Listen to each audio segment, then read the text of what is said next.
Good morning, everybody. We're about to start up.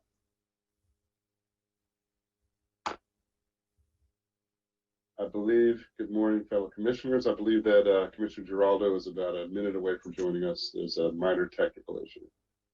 I'm inclined to get started, and he will be joining us in a second. So without objection, good morning. The time is 10:01, and I call the June 16, 2022 Planning Board meeting to order. We have the following board members with us today. We have Vice Chair Bailey. We also have Commissioners Washington and Dorner, and we are joined by Commissioner Giraldo. Excellent. Thank and you. I am Chair Shapiro. Thank you. On to the business at hand. Please note that the deadline for all participant pre-registration and for all submission of materials and exhibits was 12 noon on Tuesday, 12 noon on the Tuesday before this planning board meeting. And this deadline is shown on the screen and announced in every weekly meeting. It's posted on our website, and it's clearly stated in bold red in our weekly published planning board agenda. Registered speakers may join the meeting with the link provided in the email or listen by phone utilizing the call-in number provided in the email. One second. Of course, anyone can tune in to watch the planning board meeting via live stream. If you wish to speak or become a person of record, you may use our online web form that you'll see on the screen. In addition to the commissioners, we are joined today by Peter Goldsmith, Senior Counsel. We're also joined by Mr. James Hunt, our Division Chief, Development Review Division, and Joe Parsons, Technical Hearing Writer. We will be joined shortly by Jessica Jones, our Planning Board Administrator, and we have Mr. Kenneth Flanagan, who's guiding us through the exhibit. Thank you, Flanagan. And Ryan Cron, who is helping us with our technical issues behind the scenes, as always. Thanks to everybody for all the work and support you do to help these processes run quite smoothly. So with that, we'll get on to the items on the agenda. Item 1 on the agenda is a resolution of appreciation for Tammy Brown, Miss Tammy Brown. And just a brief bit of notes about that. Ms. Brown was administrative supervisor within the Prince George's County Department of Parks and Recreation. She is retiring from the commission effective 7/1/2022 after 30 years of service, several roles within the department. Most recently, she managed the administrative functions within the Aquatics and Athletics Facilities Division, which is a unit comprised of more than 90 career employees and hundreds of intermittent and seasonal employees. It's quite a task, and she served as primary support to the division chief and a resource to other department administrative supervisors as well.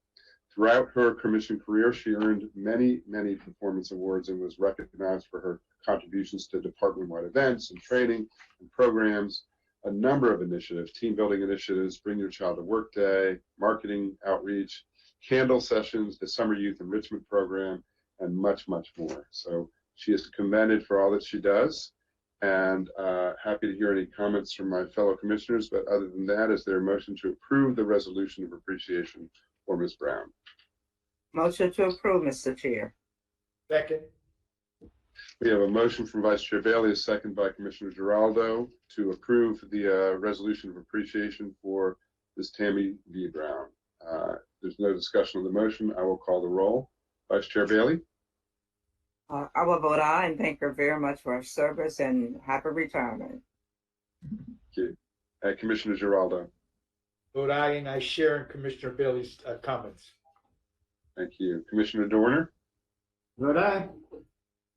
And Commissioner Washington? Vote aye. I vote aye as well. The ayes have it 5-0. Thank you, Ms. Brown, for all of your service. So we move to the next item on the agenda. Is item 2, which is a motion to, it's the draft minutes for June 9, 2022. Is there a motion to approve the draft minutes from June 9, 2022? Motion to approve. Mr. Chair. Second. We have a motion by, I missed who did the first one. I move We have approval, a Mr. motion. Chairman. Thank you. We have a motion by Commissioner Washington, a second by Vice Chair Bailey. No discussion of the motion. I'll call the roll. Commissioner Washington? Vote aye. Vice Chair Bailey? Vote aye. Commissioner Dorner? Vote aye. Commissioner Giraldo? I vote aye. I vote aye as well. The ayes have it 5-0. Next item on our agenda is item 3C. This is a Countywide Planning Division 2022 briefing on the I-495 Southside Express Lanes study. For that, we have our Acting General Counsel, Ms. Deborah Borden. You hear that? Our Acting General Counsel, Ms. Deborah Borden, who's going to be giving the presentation on this issue. Take it away, Ms. Borden. Thank you, Mr. Chair, and thank you for your time this morning. This will be a fairly quick presentation. This presentation is to introduce the board to a new project that we are involved with reviewing and following. The new project is titled Southside Express Lanes. It's a project that is run by the Virginia Department of Transportation, which is a little interesting and new for us. We normally follow projects that are done by our state Department of Transportation, but in this case, and I'll get into that a little bit later, Virginia is actually doing this project, even though part of the project is in the state of Maryland and in fact in Prince George's County. With us today, or with me today, is also Crystal Hancock and Maria Martin. We are working together on this project in similar fashion to the way that we work together on the Managed Lanes project, because this is both related to Managed Lanes physically, as well as a number of the issues that we think are going to be raised are going to be similar to the Managed Lanes project. If we could go to the next slide.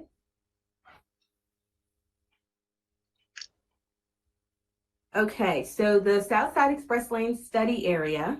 Well, first off, let me say that the study itself is an environmental assessment. It is not a full-blown environmental impact statement yet. And I say yet because according to the NEPA regulations, a federal agency can prepare an environmental assessment to determine whether or not an environmental impact statement is necessary. So at this point, we're in a preliminary step. They've decided to go with an environmental assessment to determine whether there will be significant impacts to the environment as a result of this project. And if they determine that there will be significant impacts, then they will have to prepare a full environmental impact statement.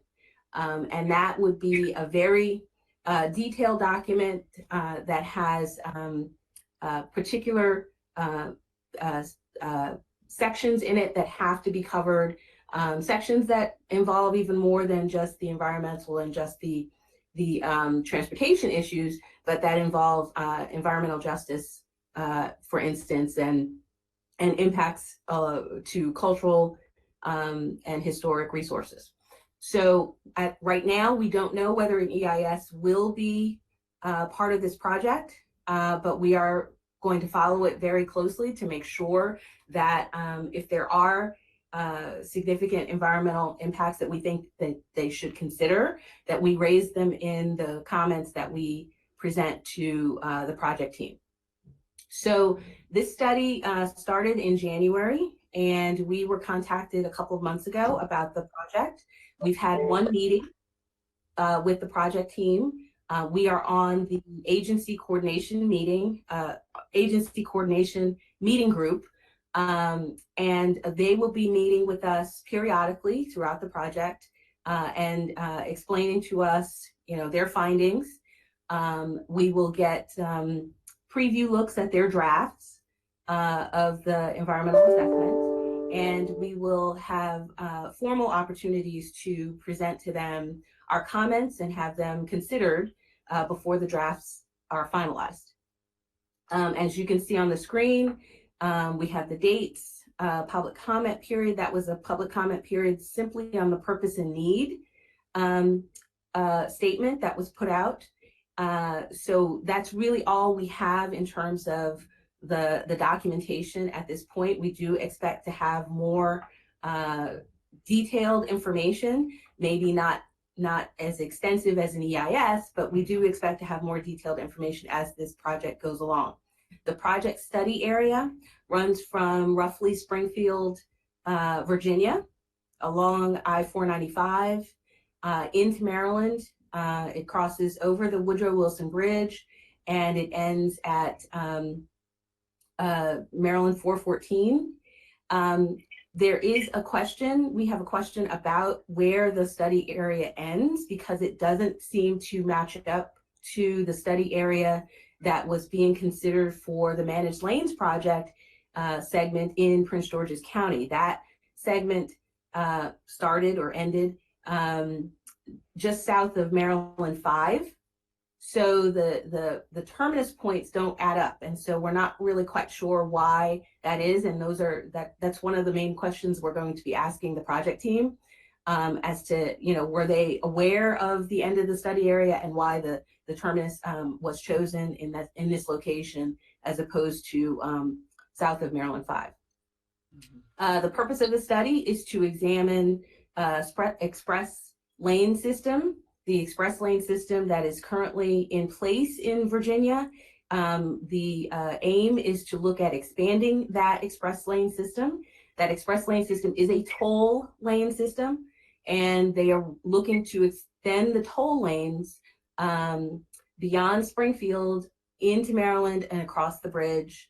The other purposes will be looking at travel choices, reducing congestion, reliability of the highway system, improving safety, and providing consistency with local and regional planning. Next slide.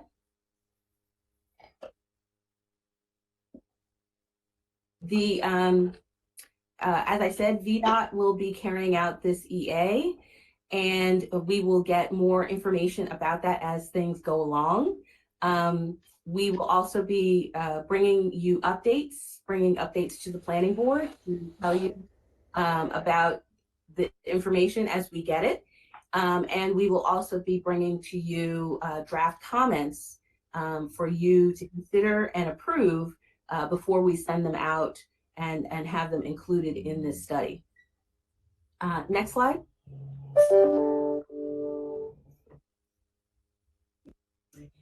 So there is a bit of a difference that we do like. So the Managed Lanes study was a highway study. It was really focused on just the highway, just the road network. And it seemed to us that the notion of transit was a bit of an afterthought. It was, transit was one of the alternatives, the proposed alternatives that was eliminated very, very early in the Managed Lanes project study. We had some discomfort with that. And so it's nice to see that VDOT has taken a bit of a different tack with transit. They have a separate study that is running concurrently to study transit and connectivity and multimodal connections that can be made in this area. So while the highway study is focused on the feasibility of toll lanes, both physical as well as financial, the second study will be focused solely on transit demand, and other multimodal connections that can be made in the same area. And the same project team are basically working on both. And so they have told us that they're going to be working together on this and making sure that the studies basically speak to each other, that they're not off in silos working separately and going to come up with basically conflicting recommendations. They have assured us that they're going to be working very closely together, and that's why they decided to run the studies concurrently. Next slide.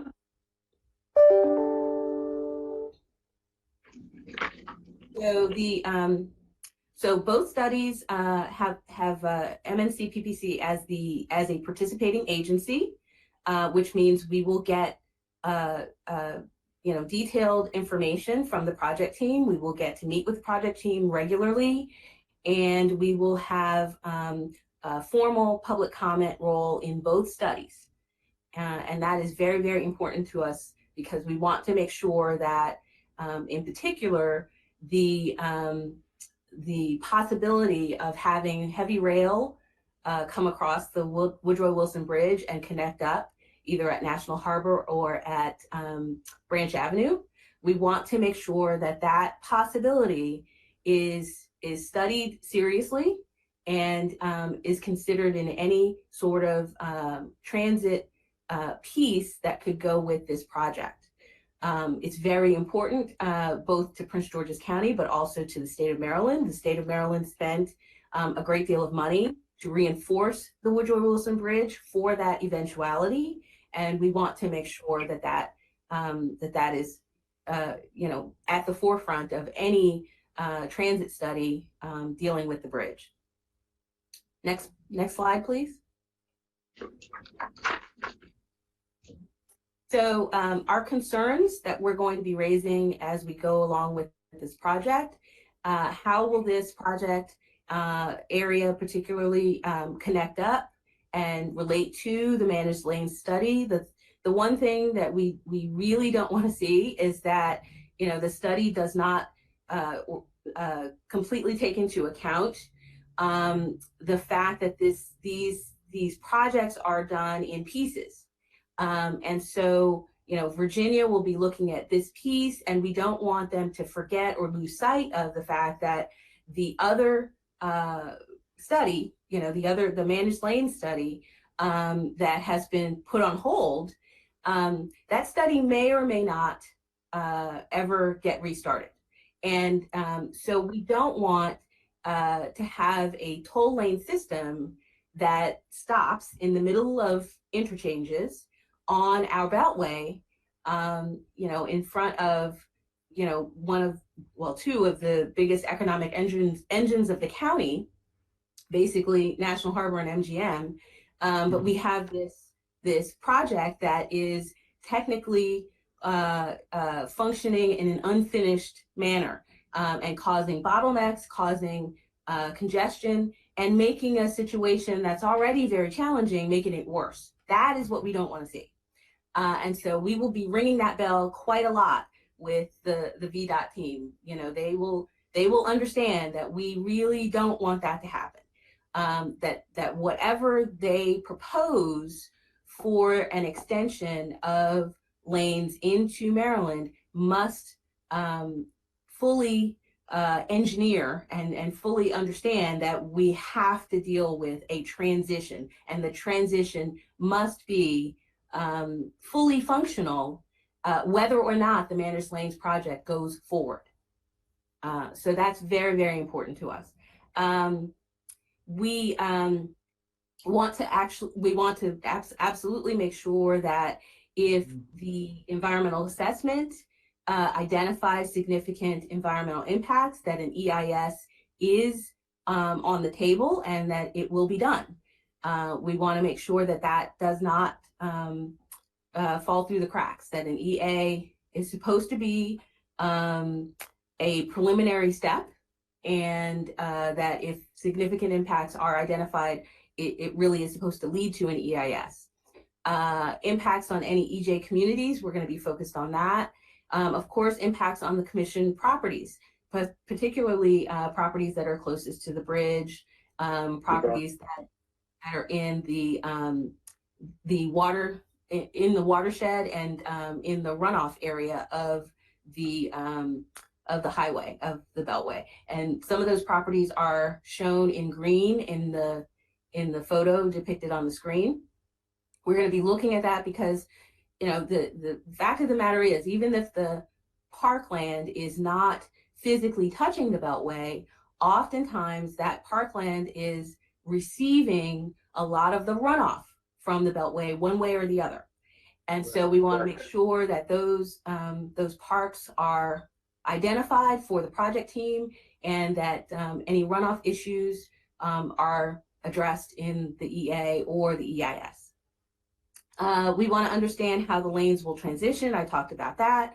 We want to understand how the transit study will be integrated and matched up to whatever the results of the roadway study, the project study are. And we want an emphasis on trails and walkability and access and connecting. The basic thing about a highway is that it's great for cars and it's not as great for people who are not in a car.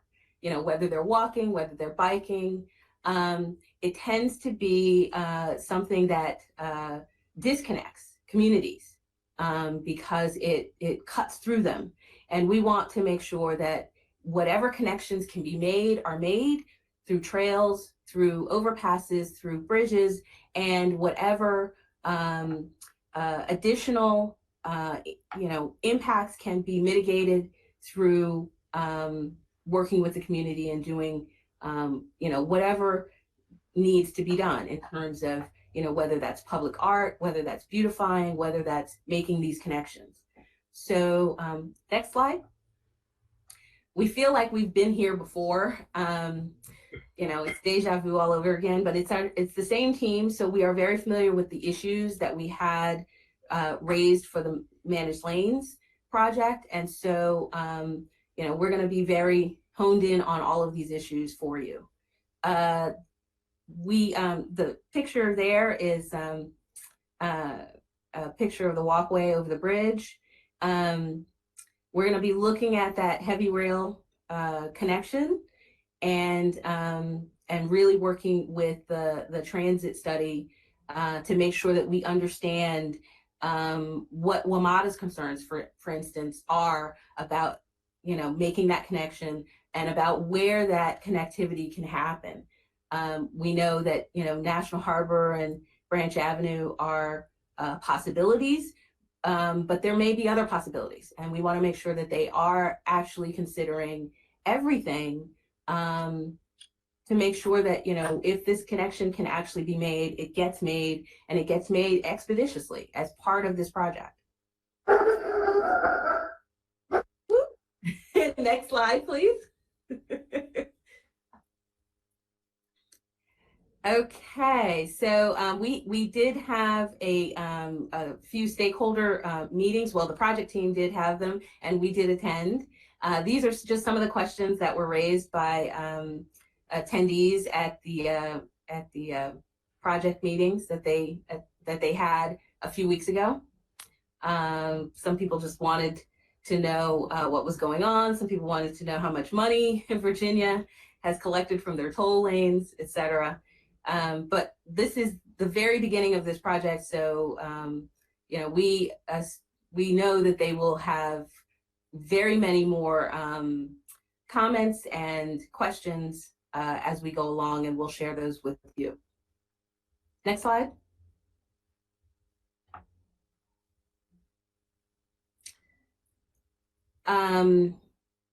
Additional feedback is on the screen. Feedback from the committee meeting that we had.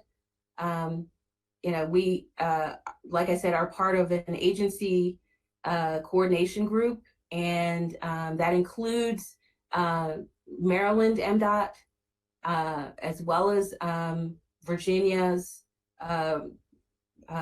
version of WMATA, and Virginia's VDOT, and so it has a number of agencies involved, and we will all be coordinating together.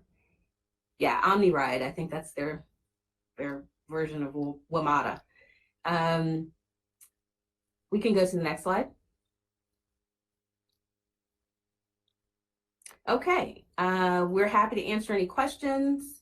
Like I said, we will be back to you periodically to update you on this study. We know that people are watching this very carefully, and people have a lot of questions, particularly about the tolls. How can you sort of start a section of tolls in Maryland and then, or have it end in Maryland? How will that work? And how is this to be, basically a road project in Maryland, but it's done by Virginia's DOT. There are a lot of questions that arise from that, and we're going to be asking those questions and bringing that information back to you. And that concludes our presentation. Crystal and Maria, did you have anything to add? Did I forget anything? No. Thank you. Thank you. Thank you. Thank you. Well done. Commissioners, questions for staff? I don't have any questions. I did want to thank Deborah. Now I understand why yesterday she said, wait for me to just wait until today. Now I understand. But it raises questions, especially as to the terminus and also the issue of the tolls and how the bridge is going to be utilized for any type of public transportation or rail transportation. But thank you. Very comprehensive, Deborah. Thank you. Other questions? Deborah, I'll say congratulations on your acting position. One question I wanted to find out, do you know, since you were involved in a lot of the HOT stuff that SHA was doing before, we were wondering, like, when is Virginia going to get across the bridge, or why can't this go across the bridge and all the way to some extent when it was at least in early stages down in our county? Do you know if this is just like come as a result of that, or if this is kind of like completely different, if they're not even aware of all the stuff that SHA was doing before on the Maryland side? Do you have any idea about like how much integration there might be? Well, it's our understanding that this deal, if you will, that this agreement, I should say, that has Virginia doing this particular section of the roadway that includes the bridge.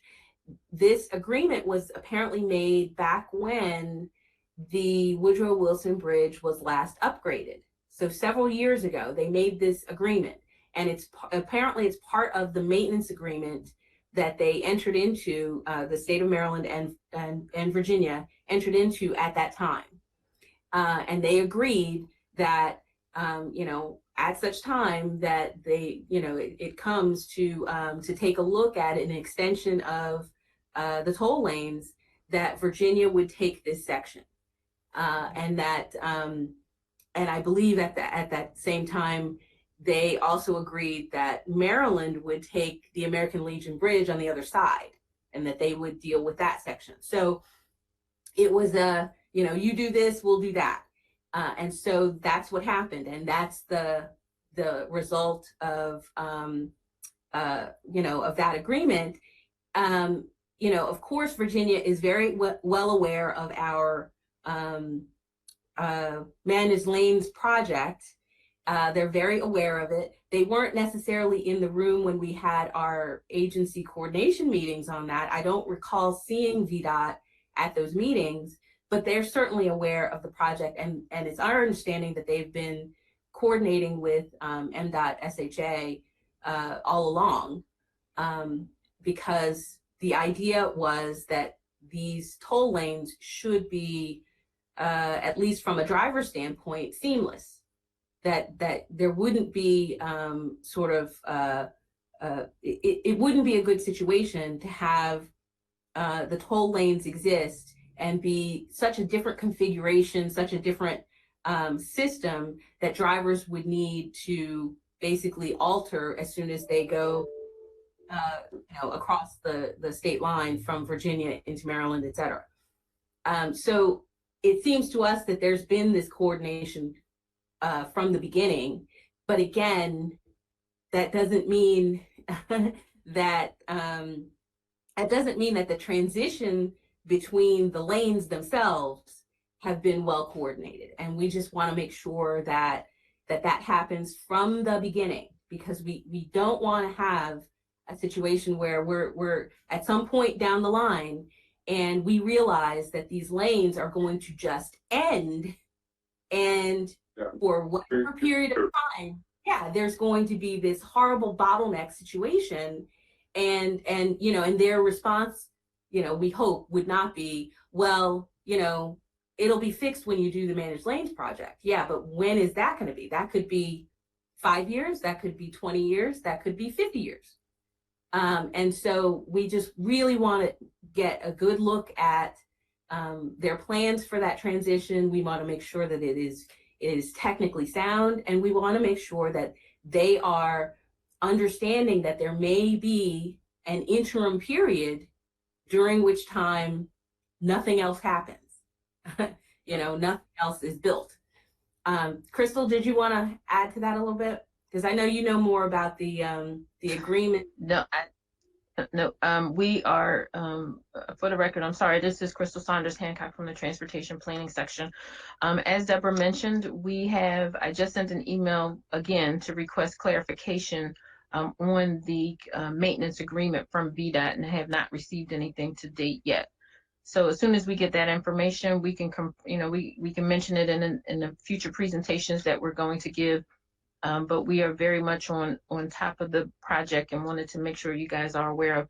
One point I did want to just clarify is that VDOT has been in the room with us for the portion of the previous managed lanes because of the section across the American Legion Bridge. So they are aware. Now, if both sides of VDOT are talking, I'm not sure about that, but they have been the agency overall has been in a room for the discussions about the managed lanes projects. Right. Thank you for that. Mr. Chairman, I'm sorry, go ahead, Commissioner Dorman. So yeah, that stuff is great to hear.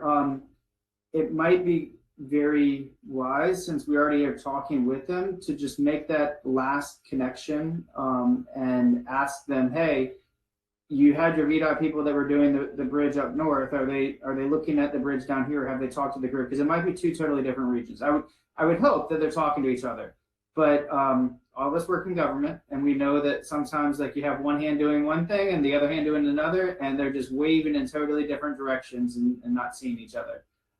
So if we could just help make that connection, because it's within our interest, our county's interest. So we could just make sure that SHA on our end is aware that they're doing this, that we're not just kind of guessing if they're aware or not. And then we also make sure that VDOT is coordinating among themselves and knows that they should be coordinating with SHA, at least by our request. Then that would, I think, just be that one last step, so that way we don't get 2 years down the road and be like, well, we thought they would do this. Why didn't they do that? And they didn't for some reason, because no one had thought about it or whatever. And we could have just made an easy kind of suggestion that, hey, here's the contact folks to do it. So yeah, I appreciate the comments and the very good attention to detail on stuff like pedestrian traffic and other things around that area, because I think that's also going to be extremely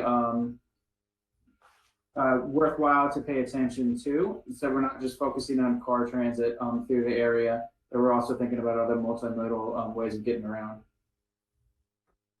Thank you for that. Commissioner Washington? Commissioner, yes, And then Commissioner just a quick comment, and I'll be brief. Thank you both. Thank you, Ms. Borden, for the very thorough presentation. Congratulations. And while it was implicit in your comments, I just want to be explicit and make sure that one of our concerns and priorities is revenue sharing as it relates to the toll lanes. Ah, yeah, that's a That's a big one. That's a big one. That's a big one. Okay. Thank you. Yeah. Thank you. Add that to our list. Commissioner Thank- Giraldo. I'm Yeah, sorry. just quick, is there another question, Commissioner Washington? Oh, Commissioner Giraldo and then Vice Chair Bailey. Okay, the question I had is, have we asked Maryland SHA for a copy of the maintenance agreement on the bridge? Yes, we have, but we haven't received it yet. When did we request it?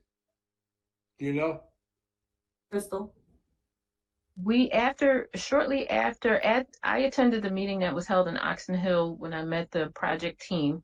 And in that, I'm not sure if I asked about the maintenance agreement, but I did ask for like some of the Woodrow Wilson Bridge documents, like some of the record, for instance, the record of decision would indicate what was supposed to be done as a part of the project.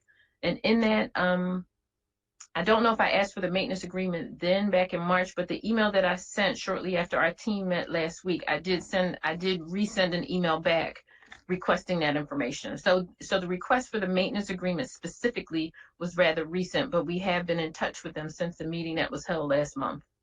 Okay, and was it a formal Freedom of Information request? Nope, this was as a matter of fact, I met the team who was doing the work. I talked to the project manager and he requested I just send him an email. It wasn't anything formal. He responded to the email saying, I'll get you the information. He never did, which I certainly understand. And so I had to remind him again. I can remind him again about the request, and I will do that based on this conversation. Well, just as being a lawyer, I would request it through a Freedom of Information. And then they have to respond within a certain period of time. That would be my only suggestion. And the other question I have is, way back when this Managed Lanes project started. So what you're saying, Ms. Borden, that this SHA knew about this project on the South Side Express lanes back then when we questioned them about the terminus of the maximum of the managed lanes, and they never disclosed it to us? No, yes, well, yes and no. They said to us, Virginia will handle that. Virginia will handle that. Remember that? What do you mean Virginia will, we said, what are you talking about? How can Virginia deal with a road that's in Maryland? And this is the answer.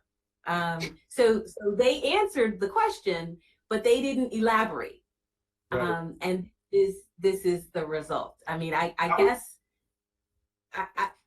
they knew this was coming, but I don't know why they couldn't just tell us that. That was my recollection. Okay, thank you again. I have no further questions, Mr. Chair. Thank you. Vice Chair Bailey? Well, thank you very much for your presentation, and it certainly is somewhat new to some of us.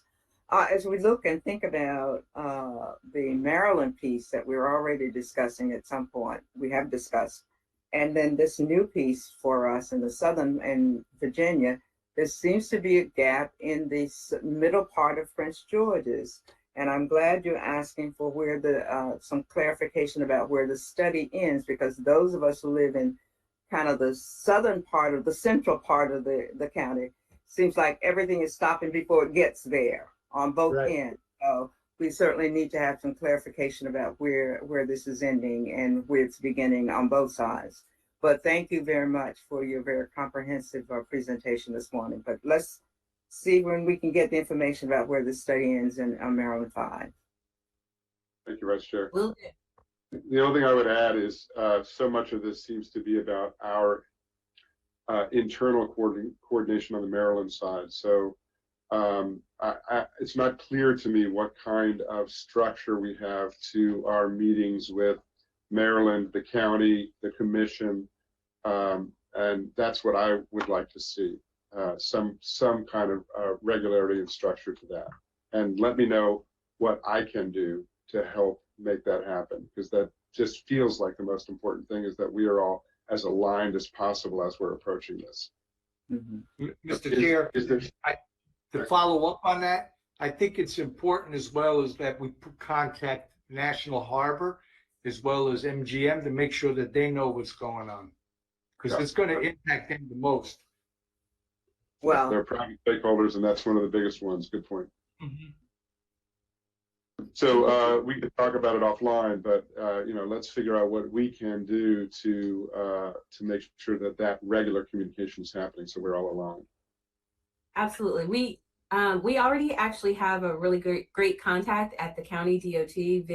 Vic Weisberg has been wonderful, a great partner in working through the managed lanes issues. So I think he would probably be the best person to contact about, better internal county and internal state coordination.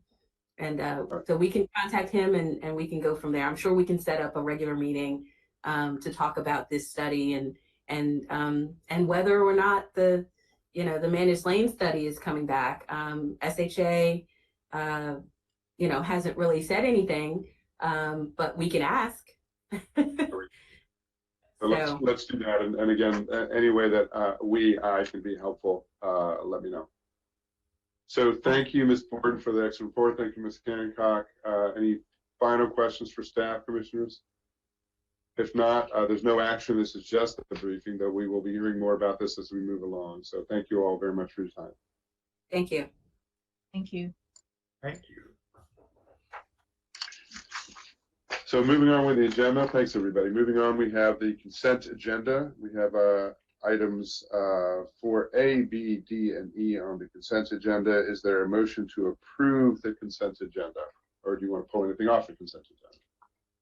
Motion to approve items on the consent agenda in accordance with the recommendation of staff. Second. We have a motion by Vice Chair Bailey, a second by Commissioner Washington. Any discussion on the motion? I'll call the roll. Vice Chair Bailey? Vote aye. Commissioner Washington? Vote aye. Commissioner Giraldo? Vote aye. Commissioner Dorner? Vote aye. I vote aye as well. The ayes have it 5-0. We'll now move on to the regular agenda. I'm going to suggest that we go in this order. We'll follow the order that we have with one exception, which is to take item 8 and have that item go last. So in other words, we'll do items 5, 6, 7, 9, and then 8. So without objection, that's how we'll proceed. And we'll move first on to item 5. We have a detailed site plan DSP 21049 Largo Parcel O, ETOD. And the staff presentation will be from Mr. Zhang. The attorney for the applicant is Mr. Haller. We have no other speakers signed up for this that I'm aware of, but let's turn it over to Mr. Zhang, see if there's a brief staff review of this one. Good morning, Mr. Chairman and members of the Planning Board. For the record, this is Henry Zhang with Urban Design Section. Item 5 in front of you is a detailed site plan for 269 multifamily dwelling units and approximately 1,990 square feet of commercial/retail spaces in one building. Next slide, please. This site is in Planning Area 73, Council District 6. Next slide, please. This DSP, basically per section 27-1903C, is reviewed under the prior zoning ordinance. This site is located in the southeast quadrant of intersection of Largo Drive West and Harry Truman Drive. The site is also within the Largo Town Center TOD core areas, which includes the property are generally within a quarter mile or half mile from the Largo Metro Station. And I believe the planning board heard a preliminary plan of subdivision for this same site on June 2nd, just the June 2nd. And then because this site is located so close to the Metro Station and then is eligible to be reviewed under the ETA, basically Expedited Transit Oriented Development Project. And then I think during that hearing, the applicant's team proffered dock facilities within this project. So I will just skip the other geo maps and then go directly to slide 13, please.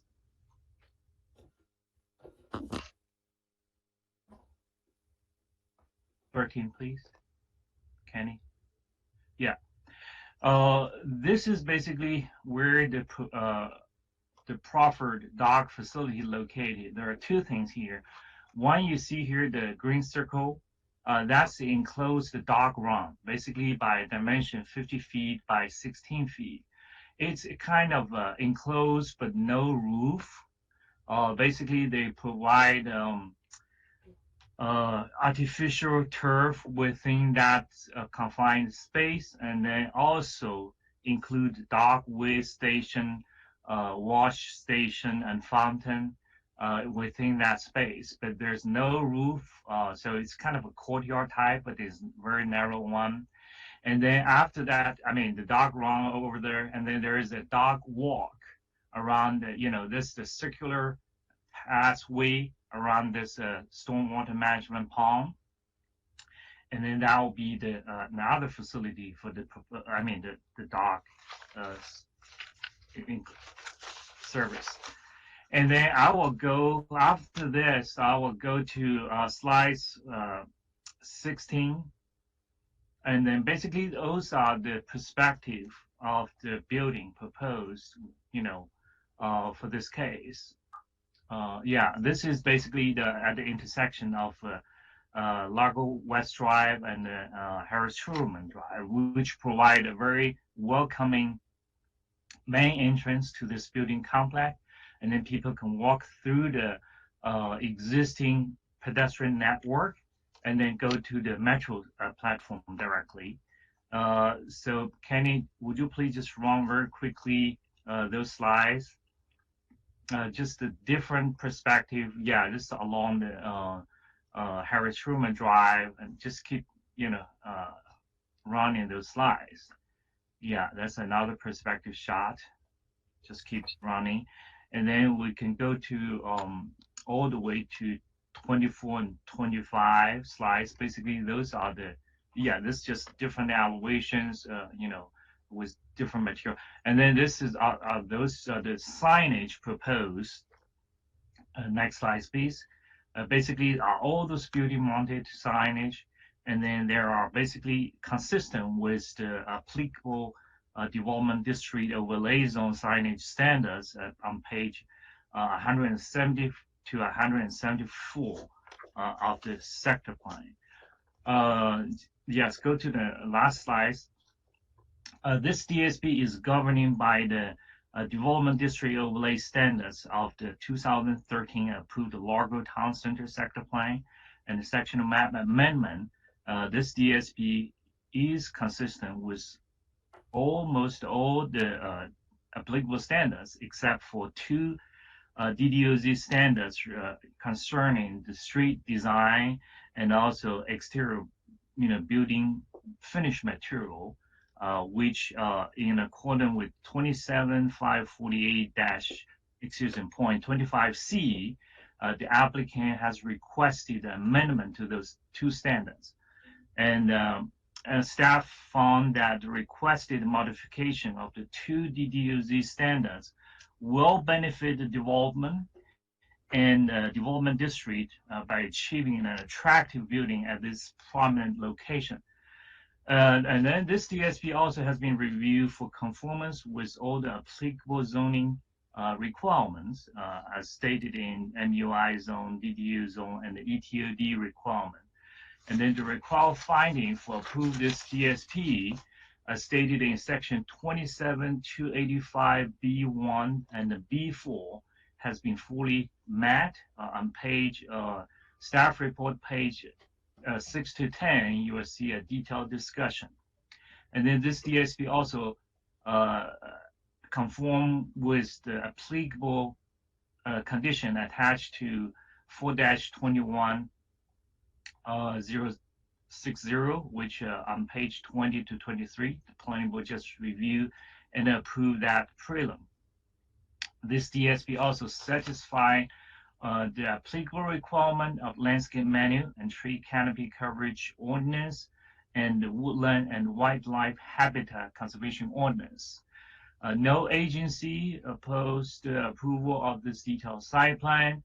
Urban design section recommends that the planning board adopt the finding of the technical report and approve this DSP in two parts. And part one basically is the approval of two alternative development district overlay zone standards for street design and also architecture design criteria regarding building material and elements. And Part B basically recommend approval of detailed site plan, DSP 21049, including type 2 tree conservation plan, TCP 2-014-2022 for Largo parcel O with 2 conditions as stated in the staff report. This concludes the staff presentation. Thank you. Thank you, Mr. Zhang.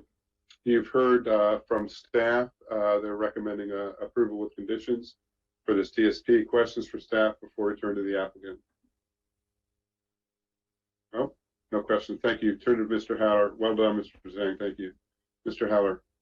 Thank Good you. morning, Mr. Chairman, members of the Planning Board. Thomas Haller on behalf of the applicant in this case, Gateway Merchant Banking. I'm excited to be here on behalf of this project.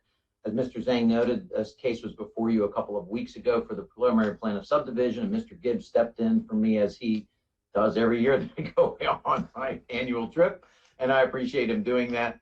But we're here today before you with the detailed site plan.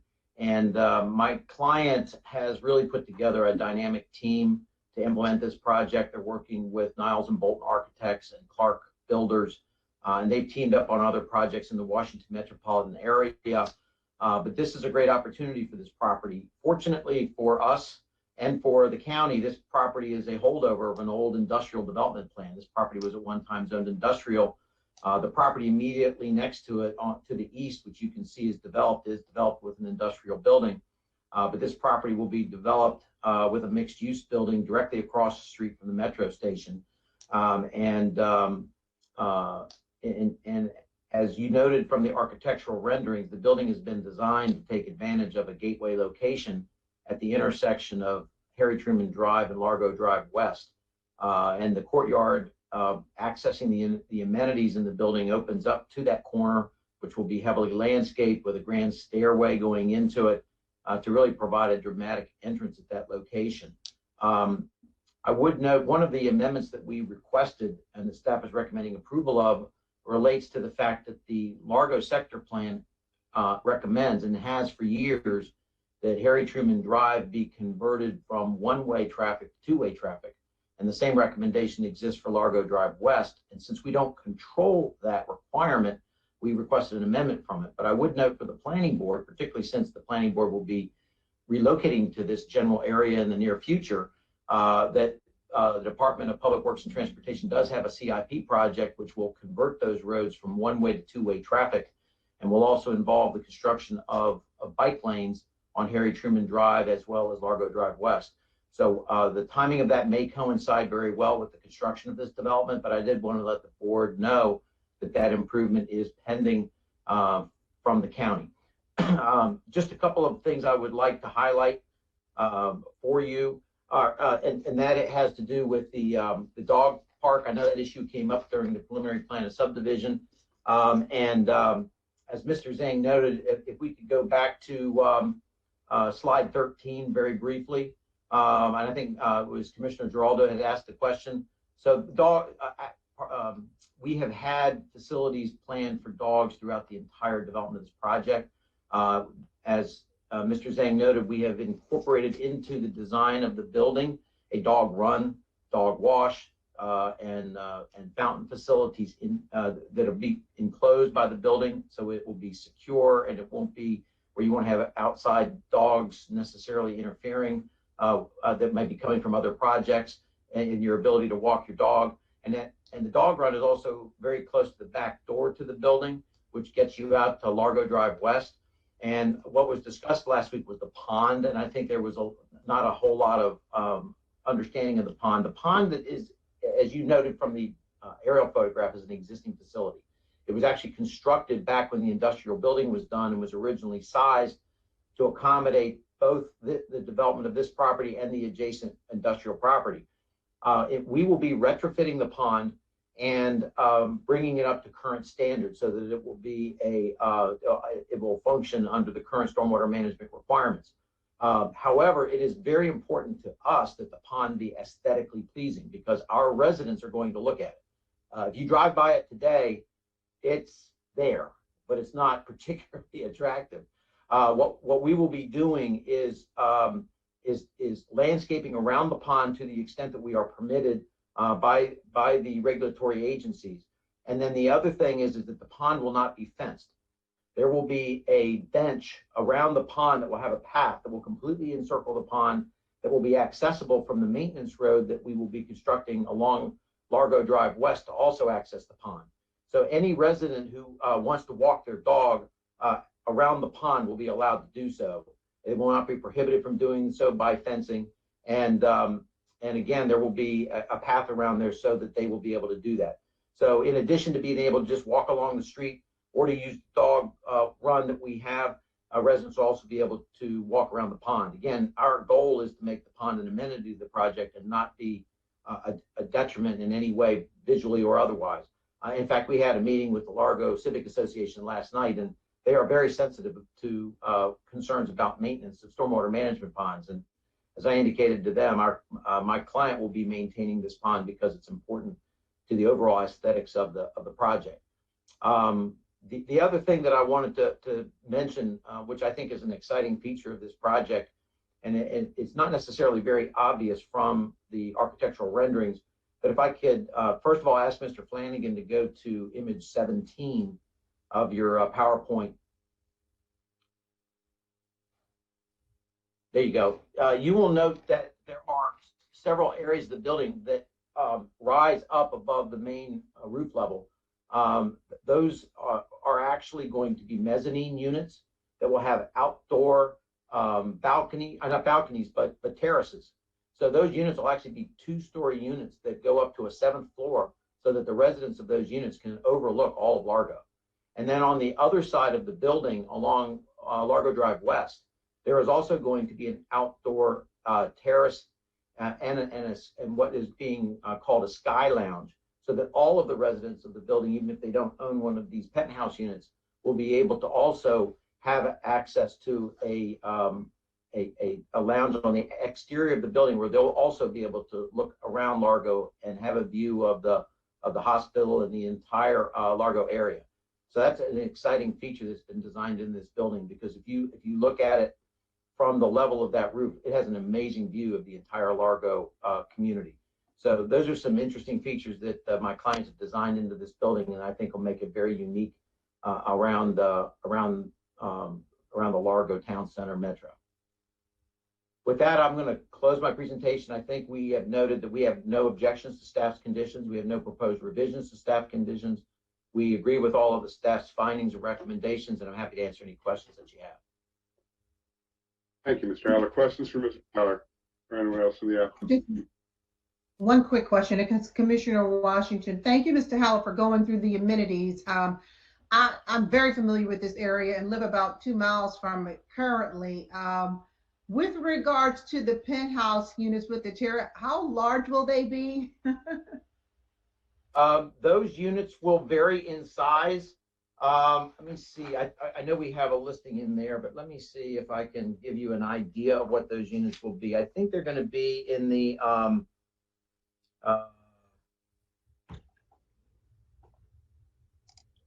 1,300 to 1,400, 1,500 square foot range. So pretty good size units. Okay. They're 2-bedroom units. Okay. There are no 3-bedroom units proposed. Those are going to be larger 2-bedroom units. Okay, so they're just 2-bedroom units, but just larger space. And that doesn't include the outdoor space? No. Okay. Thank you. It was a clarifying question. Thank you. That's it, Mr. Chairman. Thank you, Commissioner. Any other questions for Mr. Haller? Mr. Haller, Okay, thank you. so, Commissioner Dorner, go ahead.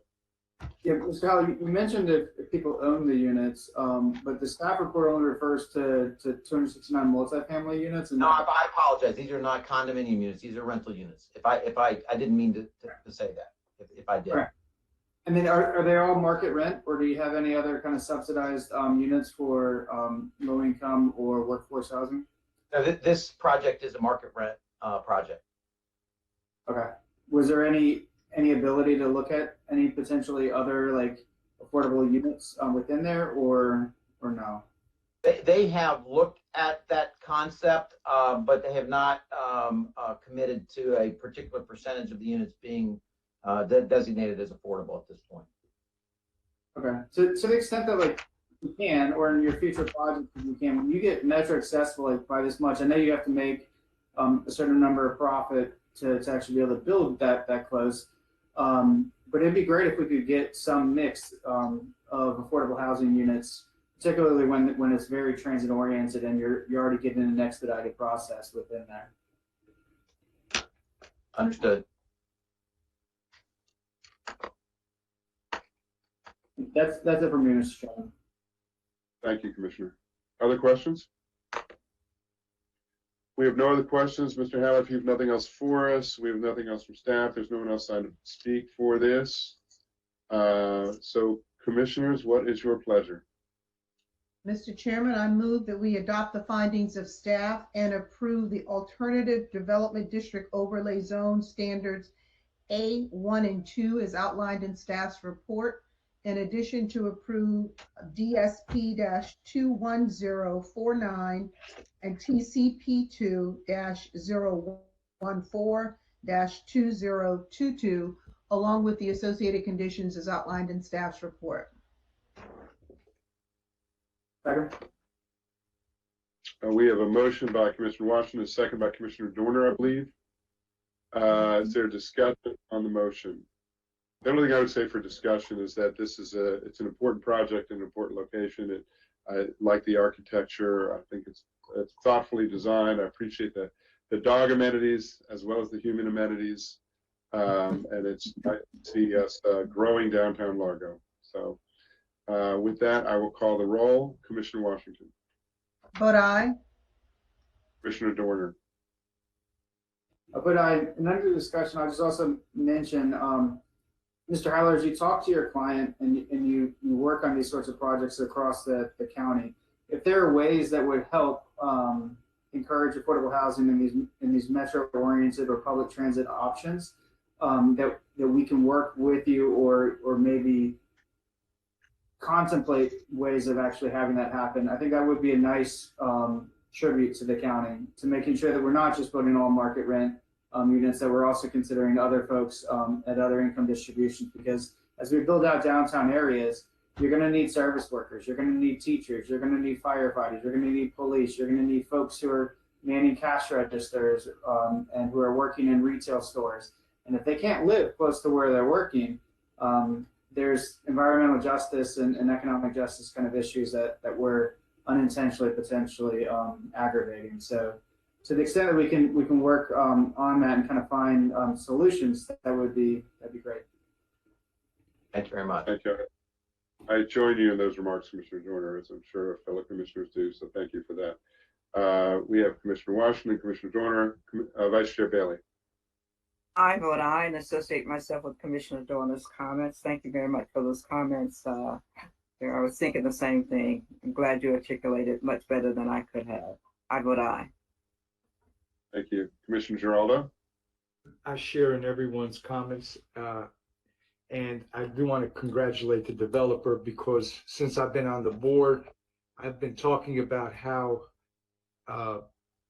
these projects get done in Alexandria and Arlington, and the look of the buildings. And now we're starting to see the same buildings that I was praising about in Alexandria and Arlington are now being built in Prince George's. So thank you. Thank you. I vote aye as well. The ayes have it 5-0. Thank you, Mr. Haller. Thank you, staff, for the excellent presentation. And we will move on to the next item. Thank you, Mr. Chair. Mr. Chairman, if I may, item 6 is the resolution because of the EDA nature of this case. Thank you. And I move Thank approval, you. Mr. Chairman. Second. There it is. The companion item, we're not hearing anything else on it. We have a motion to approve item 6, which is the draft resolution. Is there a second to the motion? Second. The motion is by Commissioner Washington, the second by Commissioner Giraldo. Any discussion on the motion? I'll call the roll. Commissioner Washington. Vote aye. Commissioner Giraldo. Vote aye. Vice Chair Bailey. Vote aye. Commissioner Dorner. Vote aye. I vote aye as well. The ayes have it 5-0 for the resolution. Thank you all very much. Okay, now we'll move on to item 7. Item 7 is detailed site plan DSP 21014 4100 Laurel Road property. For the staff, we have Ms. Butler, who will be giving us a brief presentation. And I will turn it over to her. Right. Good morning, Mr. Chairman and members of the Planning Board. For the record, I'm Tiara Butler with the Urban Design Section. Staff recommends that the Planning Board hearing be moved from June 16th, 2022 to July 7th, 2022. The continuance is necessary to allow the applicant time to satisfy the stormwater management concept approval requirement from DPI. In conclusion, staff recommends that the Planning Board approve the request for the continuance and schedule the application for the Planning Board hearing date of July 7th, 2022. And that concludes staff's presentation. Thank you, Ms. Butler. So we have a request for continuance to July 7th, 2022. Any questions or discussion? Not, I'll look for a motion. Move Mr. approval. Chair, A motion by Commissioner Giraldo, second by Vice Chair Bailey. Discussion of the motion. I'll call the roll. Commissioner Giraldo. Vote aye. Vice Chair Bailey. Vote aye. Commissioner Washington. vote aye. Commissioner Dorner. But I noticed that somebody seems to be stepping on toes over there. You gotta be careful. It's turf issues. Not on a simple continuance, no. Just I trying to move vote the aye. agenda. Thank you. I vote aye as well. The ayes have it 5-0. Thank you, Ms. Butler. So I'm we're grateful now to going be deferred to my colleague. Hey, Cooper. We're now gonna move on to item number 9 on the agenda. Item 9 is an extension request for preliminary plan subdivision 4-17034, the Preserve at Westphalia. Turn it over to Mr. Heath. All right. Thank you. Good morning, Mr. Chair and members of the board. For the record, Antoine Heath with the subdivision section. Item number 9 is an extension request for a preliminary plan of subdivision 4-17034, Preserve at Westphalia. Based on the facts, findings, and conclusions in staff's memo, staff recommends approval of the 1-year extension request for a preliminary plan of subdivision 4-17034, Preserve at Westphalia pursuant to section 24-119D5 of the prior subdivision regulations. This concludes staff's presentation. Thank you, Mr. Heath. We have the request from the applicant for this extension. Mr. Tedesco, anything you want to add to this? Mr. Chairman, good morning, members of the Planning Board. No, we would submit on our May 17th letter and align ourselves with staff's recommendation and respectfully request the Planning Board's extension of a 1-year validity period for this preliminary plan. And happy to answer any questions if you may have them. And with me as well as Nat Ballard with Rogers Consulting, if there should be any technical questions with respect to the basis for the extension. But beyond that, we would submit and respectfully request the approval. Thank you. Thank you, Mr. Tedesco. A fairly straightforward continuance extension request, rather. Any questions from commissioners to Mr. Tedesco or Mr. Heath? Just a quick question. A quick question from me. Glad you're back and your voice sounds better. So, do you not need the 2-year continuance instead of just the 1 year? Yeah, we were trying to be mindful of that. The plat is in for pre-acceptance, and we hope that it'll be ready for acceptance and on your consent agenda before the August recess. And if that occurs, we feel very confident that the 1-year extension should be sufficient. I did acknowledge in our letter that we are able to ask for a 2-year. We don't necessarily think that a 2-year is needed, so we only requested a 1 year with rights reserved, and we think that should be sufficient, Commissioner Dorner. Okay. All right. Thank you. Yep. Thank you. Any further questions? If not, I'll look for a motion. Move to approve the 1-year continuance, Mr. Chairman. 1-year extension, I'm sorry. Second.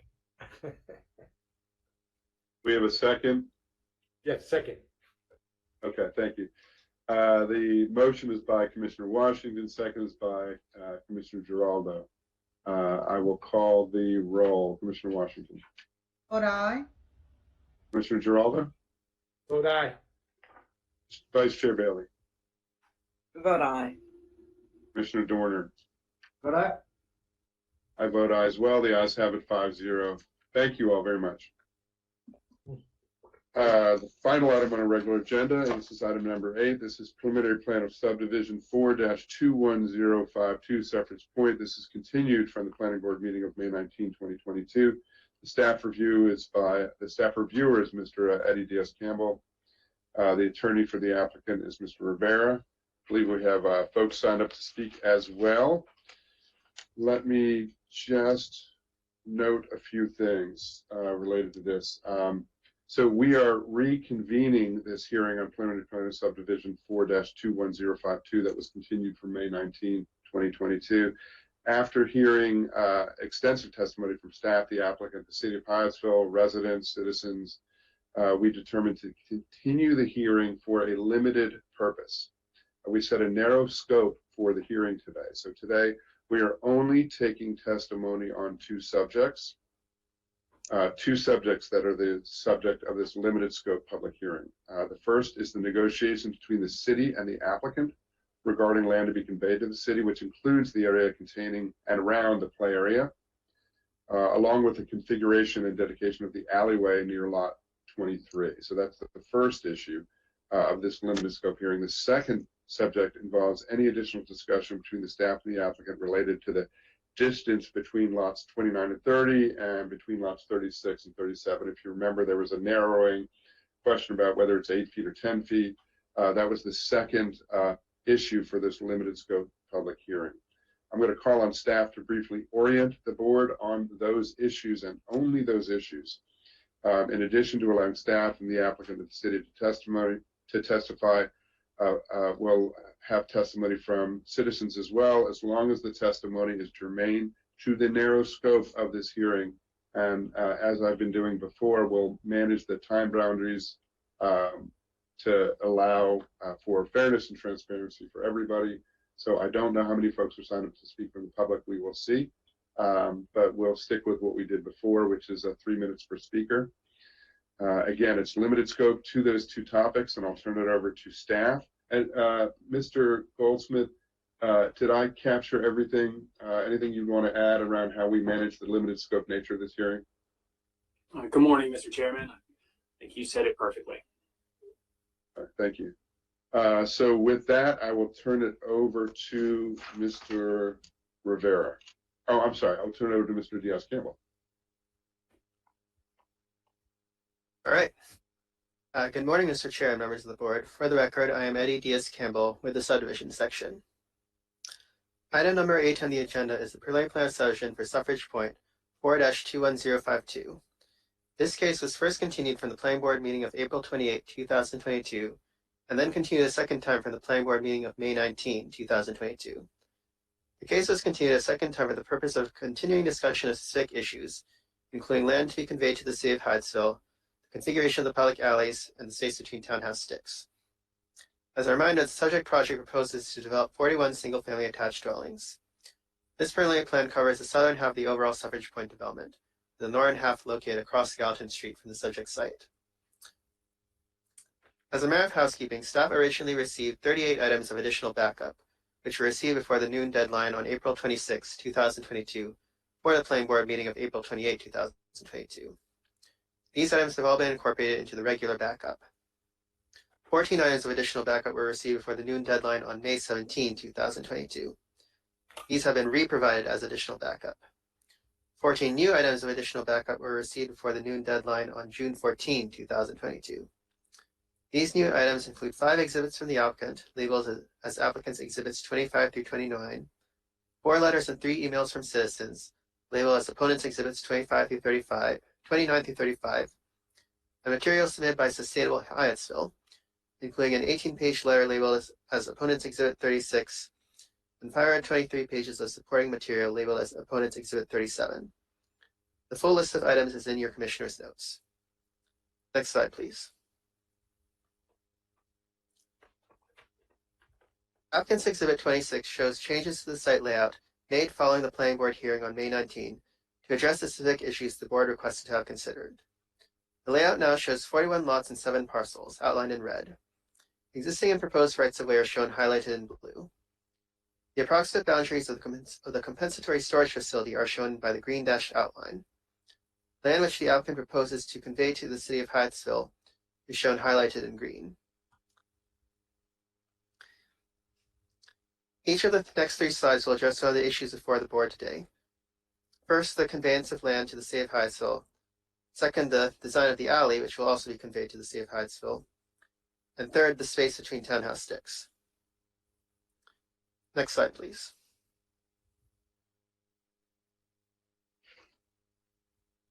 Next. Thank you. The applicant proposes to convey 2 parcels to the city, labeled as parcels C and D. Parcel C contains a section of the existing Driscoll Park entrance road and a decorative wall, while parcel D contains portions of 2 play areas and a portion of a park path. The parcels shown here cover the specific recreation facilities for which public access should be maintained, and they will be sufficient for the purpose of platting the property. As a reminder, recommended condition 7 in the staff report will allow the applicant to revisit the issue of what land to convey at the time of detailed site plan, if they find it necessary to adjust what is shown here. Next slide, please.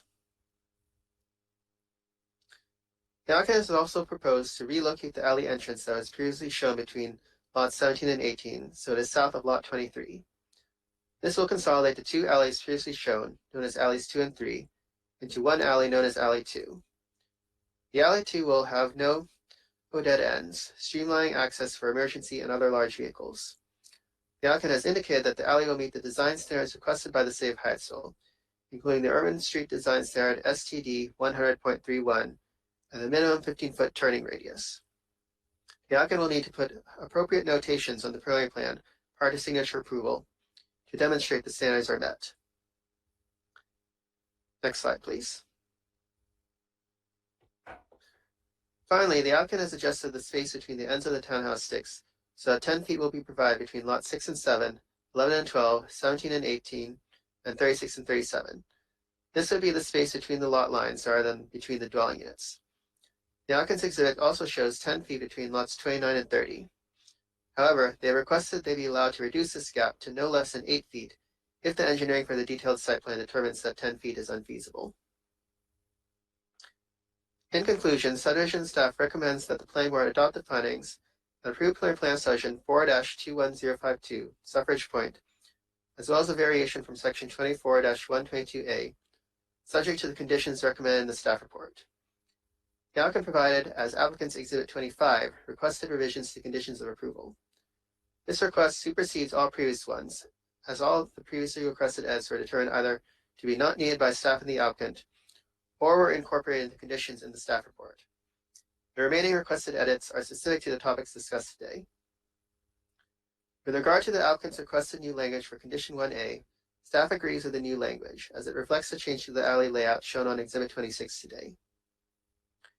With regard to the applicant's requested new condition 1E, staff agrees with the requested addition, except that the condition should reference applicant's exhibit 26 rather than applicant's exhibit 10, due to the alternate numbering of the exhibits provided for this hearing.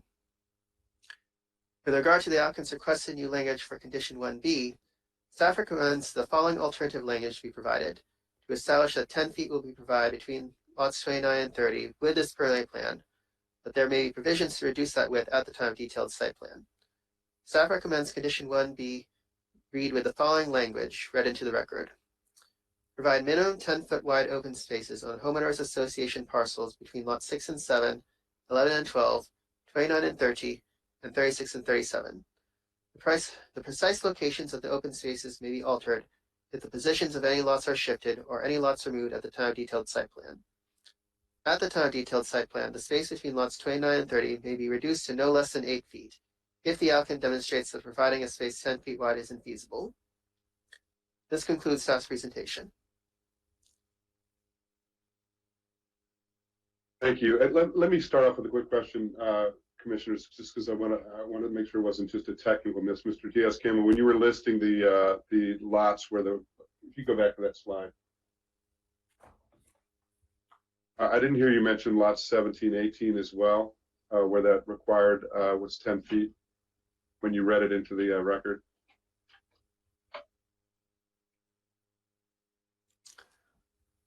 So I imagine your intention to do that or not? Okay, so the reason that's not in the condition is because that's where the alley previously was. So there was not previously a need for there to be 10 feet between 17 and 18. But with the redesign of this site and the applicants showing 10 feet there, the condition should certainly be edited to include those two lots as well. Okay. So if we're at a point where if we get to a point where we're taking action, then we would include that into it. Okay. Thank you, Mr. Diaz-Campbell. So I'm going to turn to my fellow commissioners. Questions for staff? Yeah, Mr. Diaz-Campbell, what does it mean by isn't feasible? Would that be something where like they just don't have enough space on the lots to do that? Or how would that determination be made? And would it be made by you or would it be made by the applicant? How do we think about that? So the applicant would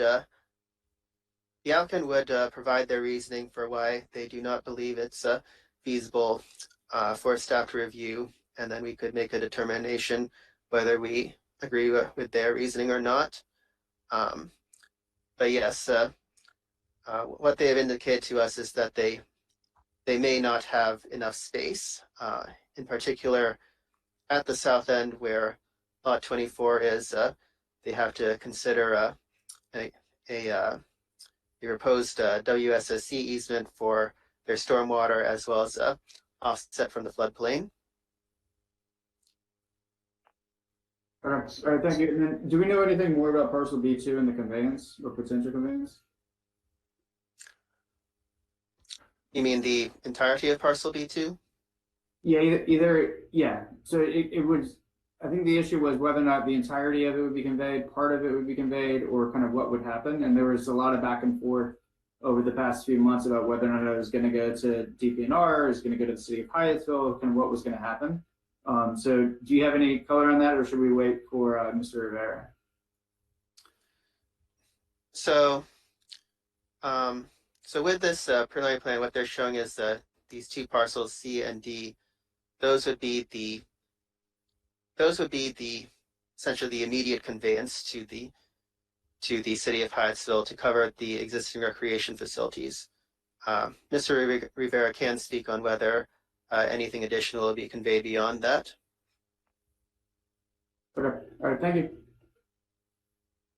Thank you, Commissioner. Other questions from commissioners? If not, let me turn to Mr. Rivera. Thank you, Mr. Chairman, members of the board. For the record, Norman Rivera, here today representing the applicant, Wehrlein Properties. Our team is on the line, Mr. Gronzo from Wehrlein Properties, our land planner, Daniel Schlegel with Dewberry, and Michael Romero, our architect, on an as-needed basis. I do think that the issues are very succinct, and I thank the chair and your attorneys for clarifying what the record is to be today, as you discussed at the very beginning of the meeting. And in that vein, any cross-examination of a witness still has to be limited to those topics that are presented, as you have outlined for all of us today. Again, thank you for that. Mr. Diaz-Campbell has very artfully and succinctly written down the conditions that he and I have discussed over the past few days and weeks. And as to the big three issues, the distance between the sticks, let me just add a little color to that, Mr. Dorn, Commissioner Dorner. Lot 24 is adjoining a storm drain easement. There's a floodplain setback, and we actually have a sidewalk that's hard to see there, but there is a sidewalk within that southernmost piece that will connect to 40th Place. So one standpoint is, one thing to point out is that we already have a public sidewalk that leads directly to the southeast or west, if you will, to parcel B2 and then beyond. So that even if the stick distance between 29 and 30 was reduced a little bit, there's a full-blown sidewalk directly connecting 40th Place to parcel B2. And this reflects many conversations we've had since 2017 on the CSP with the community and different factions within the community with different agendas, if you will. But circulation always was one of those. And that also led to the discussion with the city about reconfiguring the site to provide that alley loop so that there isn't a disconnect at the very end. So all traffic can go in and out, but back and forth to that alley. So the sidewalk, the area between 24 and the southern property line is pretty packed. We're confident we can show it because we just showed it at the preliminary plan. It's just when you get down to the final engineering of a DSP, you never know what could crop up. It could be 9 feet, it could be 9.5 feet, it could be 9 3/4 feet, or hopefully we'll get to 10 feet. So staff was gracious enough to allow us to let us prove to you, and then the staff can evaluate it, and they'll make it the recommendation to the board, then you ultimately make the final decision. So that's a little bit of color I have on that area. Because again, this is a 4-step process: CSP, preliminary plan, DSP, plat, then permit. So this is one of the first checks on that issue, but we're confident we can work with the staff to make it all work. So before we only had 2 out of 5, now we have 5 out of 5, but just one area where we might need a little discretionary ability to do something about it. If I could, I would go to the park issue that Commissioner Dorner also brought up. Initially, the city, and we're in discussions with us to acquire all of parcel B2, but over time they decided that it was more prudent for them to request protection for their 2 park facilities. And as Eddie stated, parcel C, yes, is the wall and the entrance road to Driscoll Park, and parcel D outlines some of the existing park facilities that are on our property. So we were happy to work with the city to outline those conditions 4C and 7 that the staff came up with, allow that process to occur so that it actually is a dedication, not an easement. And that way we have addressed their concern. And that process also allows us to complete the stormwater management work on parcel B2, which has to go through this whole process: preliminary plan, plat, DSP, permit. Once the permit is done for the concept for the stormwater management facility, once that facility is completed, certified, off the bond, would be the appropriate time to deed that land to the Parks Department, to the city of Hyattsville. We also want to know for the record that we're still open to discussions for any more remaining parts of parcel B2, but we'll leave that up to the applicant and city to discuss as a private matter between those 2 entities. But then, of course, it would affect a future plat, and we'd be glad to come back to the board and explain how that is working. What was the last issue? Oh, the alley and condition 1A. That condition 1A we all agreed to, so that allows for the loop road behind those units in front, 40th and Gallatin. So I think we've addressed the big issues that the chairman outlined before the hearing at the hearings beginning, and we're here to answer any questions you may have. Thank you. Thank you, Mr. Rivera. Questions from commissioners to Mr. Rivera on the issues? Nothing. Fairly straightforward. I appreciate that. Mr. Smith, do you want to cross-examine Mr. Rivera? I do. I have a question. I tried to raise this at the last session. I think that Mr. Rivera has somewhat mischaracterized the city's decisions not to accept the 1.8 acres that it originally agreed to purchase. Mr. Rivera, I think you know, and I just want to ask you, isn't it true that the city withdrew from that agreement after the city council became clear on the fact that your client planned to build its stormwater management and floodplain mitigation facilities on the majority of the 1.8 acres? It had nothing to do with these little smidgens that you've got outlined in green. It had everything to do with the fact that the city council became clear on your client's intent. Isn't that true? Mr. Rivera, it's a fair question and it's on point for the limited scope. So if you could address it, we're going to be hearing from the city in a bit, but if you can answer the question, please. Sure. My recollection is that they did want it all at first, 1.8 acres. We did have an agreement. They formally withdrew their participation in the agreement. And then subsequent to that, with this particular plan and the prior iteration, they decided that they would like a public use easement over all of parcel B2. And then it got narrowed down to the areas in green before us today. So that is my knowledge of that, how that occurred. I think you've elided over what the question And I just want to remind the board, in February of 2020, when Mr. Rivera came before the city council regarding PPS 418-001, the council members asked Mr. Smith, very directly the same questions I was asking. Mr. Smith, hold on a second. Mr. Smith, I want to make sure that what's before us here, you're going to have enough to speak. What's before us here is cross-examination. So it is literally not. I'll reframe that. Mr. Rivera, in February of 2020, didn't Mayor Hollingsworth feel compelled to rebuke you publicly in front of the council and the public? Because when council members put those same questions to you regarding how your client planned to use the land, you basically refused to answer the question directly, and she felt compelled to rebuke you for disrespecting the city council again. Is this before us? Yeah, Mr. Smith, I'm not sure how that's cross-examination on the issues that are before us. I understand you have feelings about that, but if you have questions for Mr. Rivera related to the limited scope hearing, this is your shot. All right, well, I'll just say, Mr. Chairman, these aren't feelings. I'm putting facts on the record because every time these kind of issues come You're under cross-examination. Thank you. Just cross-examination. Thank you very much. Oh, any other questions? Yes. I do have a question with respect to the alley. Is the intent for this to be a public alley or not? Because this question seems to bounce around, and we'd like to understand that partly for the sake of understanding how to calculate density. It will eventually be a city facility, assuming the city accepts it after it's constructed to the proper standards. So the answer is yes, it will be a public alley. Is that correct or not?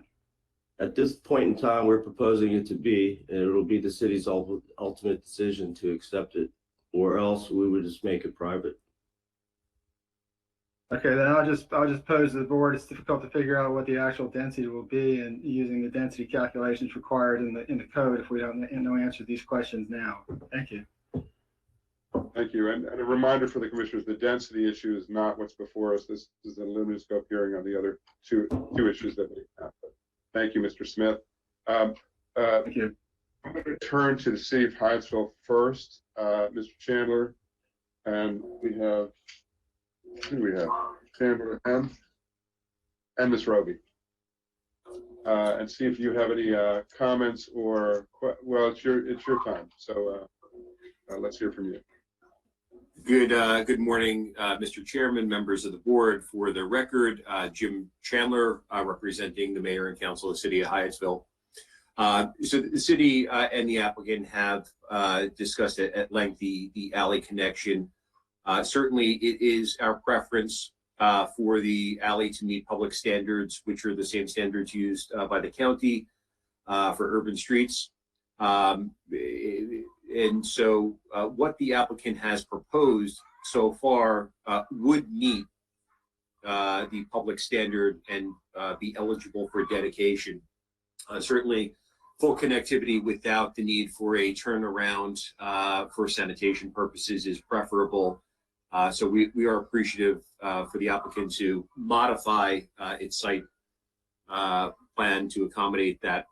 Mr. Chairman, a question came up with respect to the land dedication. Yes. So the city council did walk away from the acquisition of parcel B2 because we did determine it was not feasible for recreational programming. The city has not determined whether or not it would accept additional lands. In concept, what the applicant has determined to be parcels C and D, I think are likely to be accepted by the city for dedication. One is for the entrance, and the other is to maintain existing recreational facilities on parcel D, I believe. Certainly that would go back to council. We would incorporate that within any detailed site plan review and provide comments to the board at that time. I believe that's the limit of our comments with respect to this application, and thankful for the board for its consideration. Thank you, Mr. Chandler. Questions for City of Hyattsville? Thank you very much. Chair, yeah, just a request, Mr. Chandler, when you do come back for the DSP, particularly on parcel D, if that is not going to be deeded to the city, and it's not just, we talk about it's recreational, it's a playground that a lot of kids go to. So if that's going to be destroyed and the applicant has to relocate that to somewhere else, I would like to know where and what's going to happen.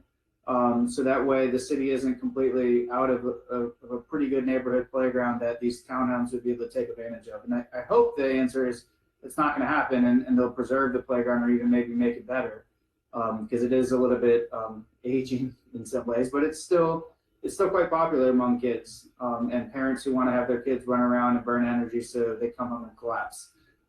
So I would just like a little more clarity on that.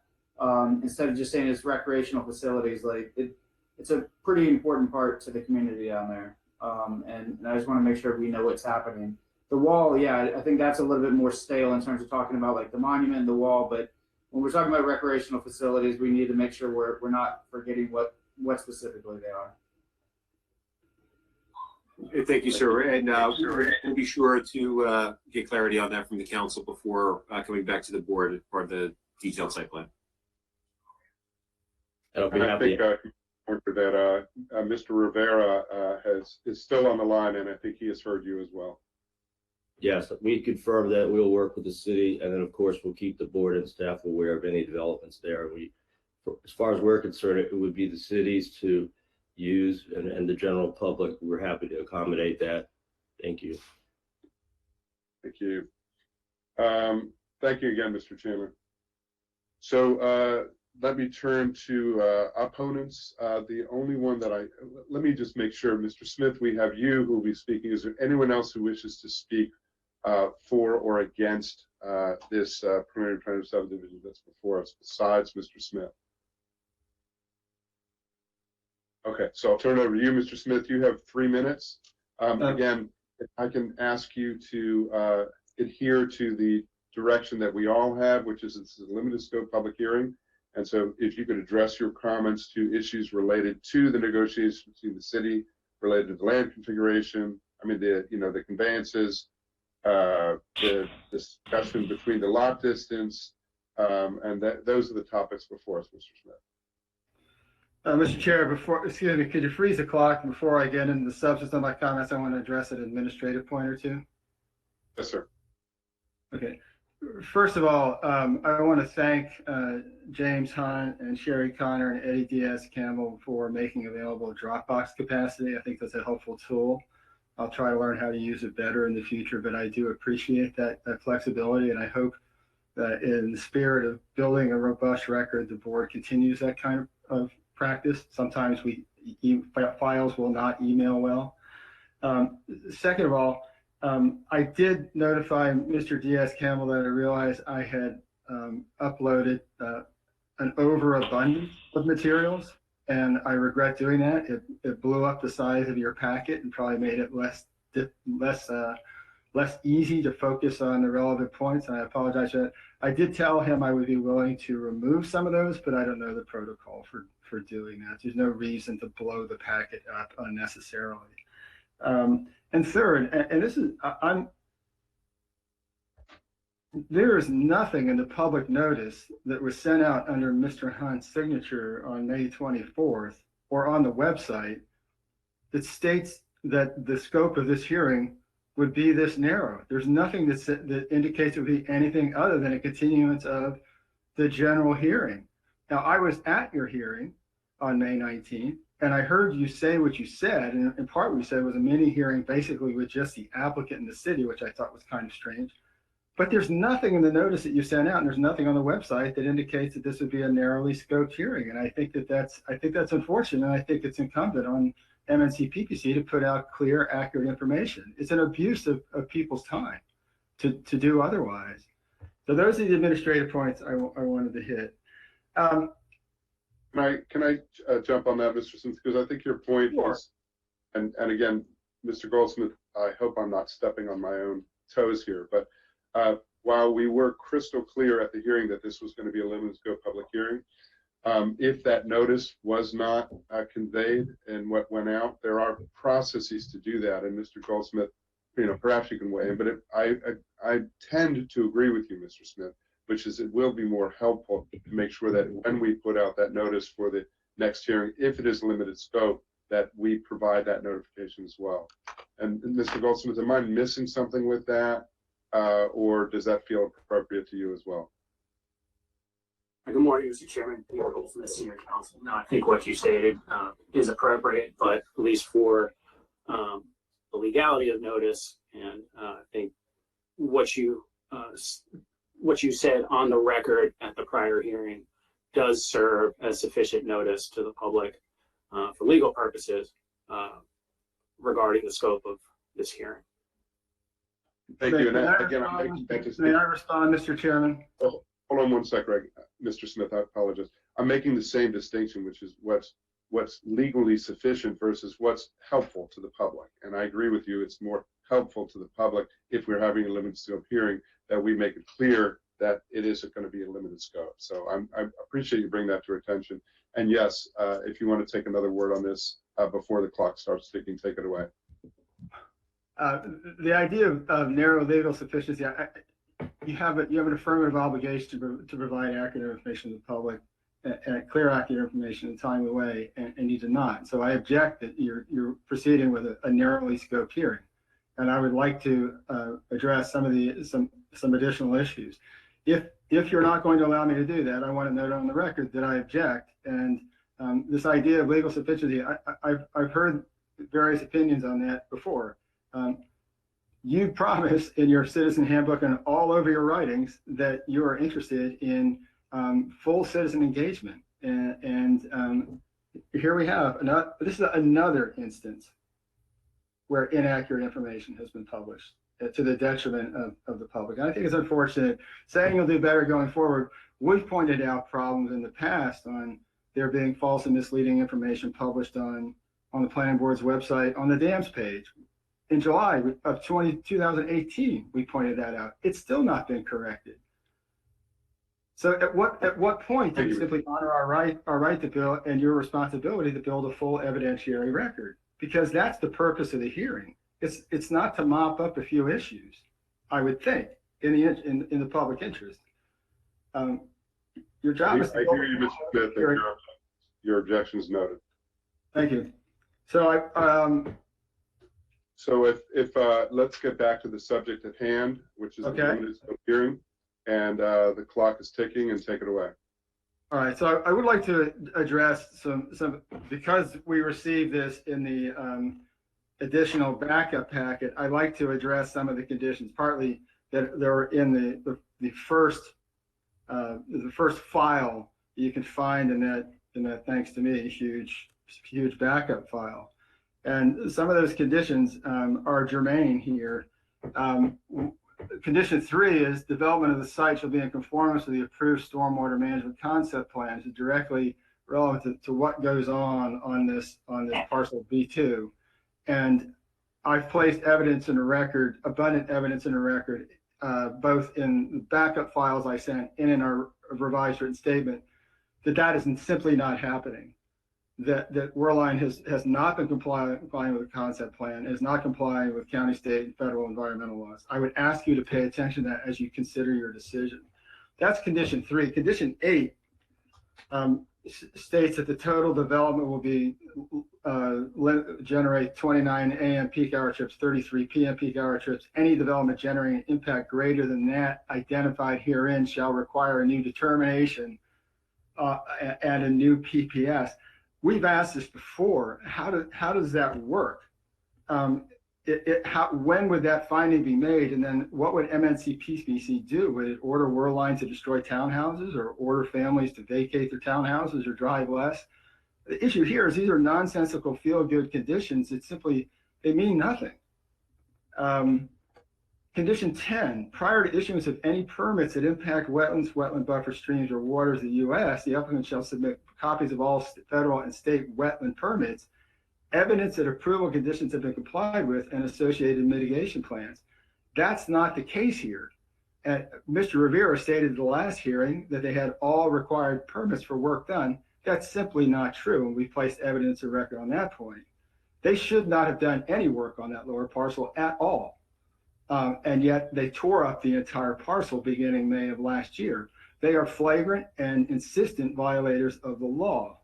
And I would ask you to take that into consideration. 12D, any disturbance of land to be conveyed to the association shall be in accordance with the approved, 12A, all waste matter of any kind shall be removed from the property, and all disturbed areas shall have a full stand of grass or other vegetation upon completion of phase, section, or entire project. That hasn't happened either, and we placed abundant information into the record, including photographs, that Worldline has been violating those conditions that have been set forth since PPS 4-18001. So MDE has inspected 21 times since June 2nd of last year and have never found Worldline to be in compliance. DPI has also inspected and has often found Worldline to be out of compliance. These are relevant to your decisions because you're making decisions about this project's environmental impacts. That's explicitly part of what is considered under the subdivision ordinance. So I'll just finish up by saying, again, we of course oppose this project. We think you have no legal framework for even hearing this PPS because there is no valid CSP in place. And I gotta say, I found a little disturbing at the last hearing, Mr. Chairman, when you said you were not worried about the density issue. It's been core to this case, and we put evidence in the record that essentially Mr. Rivera suggested July of 2018 that the way to make this project look for 9 units per acre was to ignore the law. And he suggested that to Joe Kozak. But please, wrap it up. Thank you for your time. I'm happy to answer any questions I can. Thank you. I appreciate it.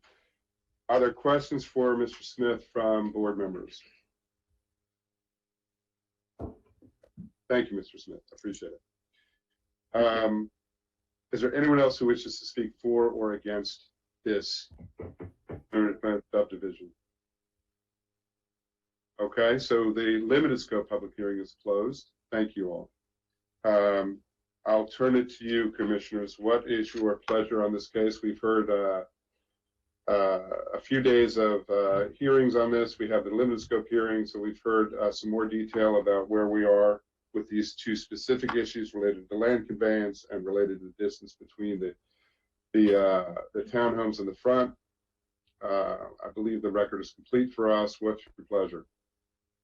Mr. Chairman, I'll make the motion, and before so doing, just say that I think that the extra time we took on this case did net, I think, very good and positive outcomes. And so with that, I move that we adopt the findings of staff and approve preliminary plan 4-21052 and variation from section 24-122A, along with the associated conditions as outlined in staff's report and as further modified by applicant exhibit number 25 as follows.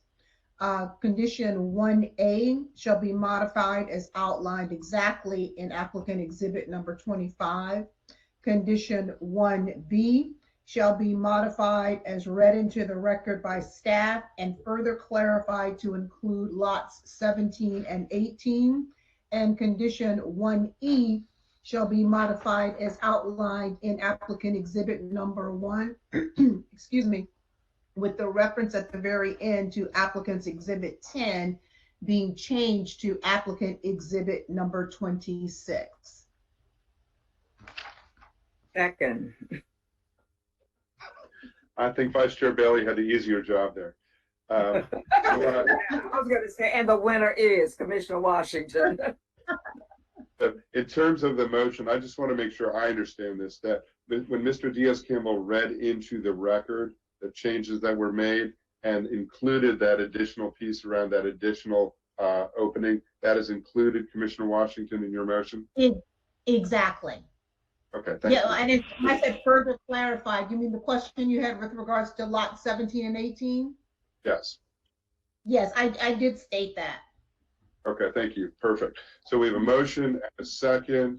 Is there any discussion on the motion? Not, I'll call the roll. Commissioner Washington, Vote aye. Vice Chair Bailey, Vote aye. Commissioner Giraldo, Vote aye. Commissioner Dorner. Vote aye. I vote aye as well. The ayes have it 5-0. Thank you, Mr. Rivera. Thank you, Mr. Smith. Thank you, Mr. Diaz-Campbell. Thank you, Mr. Goldsmith. Thanks to all. And that is the last item on our agenda. I'll turn to Mr. Hunt to see if there's any other business before us. Mr. Chairman, members of the board, there are no additional business items before you today. Thank you. If there's nothing else before us, then we are adjourned. Thank you all. Have a good day. Take a break, Commissioner Washington.